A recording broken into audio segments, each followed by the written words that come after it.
25 वर्ष आगे यहाँ अलिया गदा हिसाब से पड़ा लोक पाद दे पार आमर प्रिय मुख्यमंत्री थे प्रोग्राम है से प्रतिष्ठा करें चेष्टा ये जहाँ देखुं ये पेंडाल से बिल्डिंग बाउंड्री वाल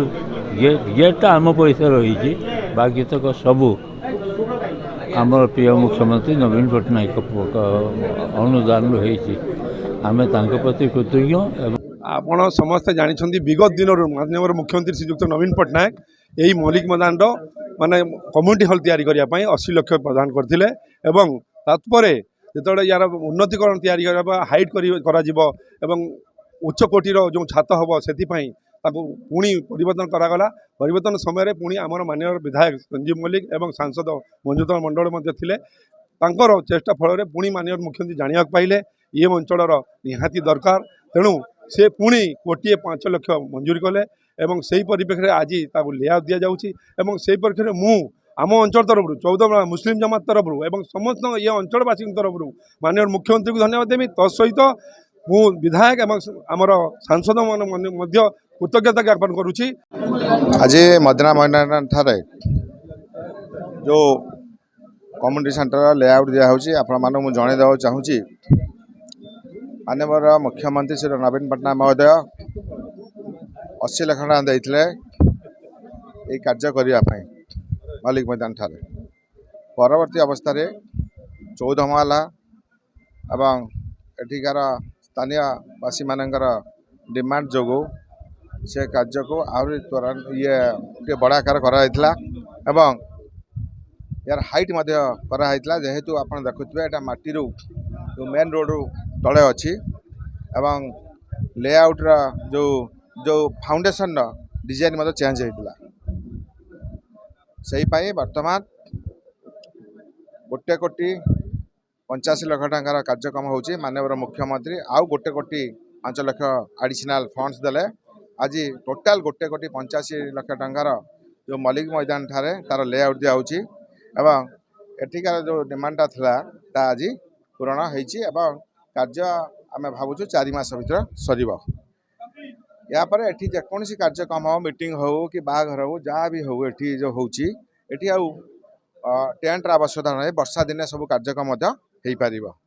ये है पुनाबाद अंचल मिडिल अंचल एवं एटी जो कार्यक्रम होची स्थानीयवासी माने तार उपयोग पाइपर या पूर्व माननीय मुख्यमंत्री जामा मस्जिद मत 1 कोटी टका देते कार्य सरी जाइए जामा मस्जिद आप देखुए बहुत सुंदर भाव में समस्त एक ऐतिह्य जगह प्राय प्रतिवर्ष विभिन्न धार्मिक कार्यक्रम एठार अनुष्ठित हुए धन्यवाद भी प्रिय मुख्यमंत्री माननीय श्रीयुक्त नवीन पट्टनायक महोदय को ये यार उन्नतीकरण से आगुरी 1 कोटी टका अनुदान देते यही थर 80 लाख टका आमर संजीव मल्लिक निर्वाचित हो सारा पर माननीय विधायक 80 लाख टका प्रथम पर्याय देते पुणी 1.5 लाख टका देती बर्तमान 1.85 लाख टंकार एक नूतन कलबर भाव आगामी दिन देखा पाइबे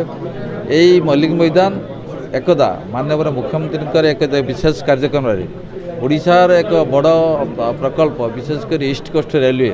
केंद्र सरकार जो घोषणा करते से मल्लिक मैदान माननीय मुख्यमंत्री उपस्थित थे तेणु ये ऐतिह्य बजाई रखी समस्त को से दिन माननीय मुख्यमंत्री उपस्थित ओडिशार ईस्ट कोस्ट रेलवे जो केंद्र सरकार घोषणा कले से मल्लिक मैदान में भद्रकवासी हजार हजार लोक आनंद उल्लास ओडिशार एक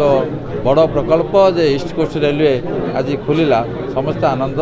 उत्सव पालन करते मैदान को ये 2टी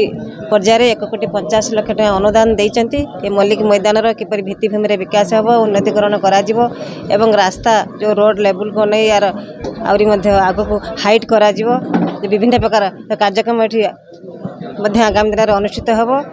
से यार उन्नतीकरण दरकार से आम जो अनुदान आसपर सठिक भाव में विनियोग हो पार समस्त आम चेष्टा करा आम समस्त सहयोग करवा ये मल्लिक मैदान उन्नतीकरण तेणु समस्त को धन्यवाद जनवा संगे संगे आम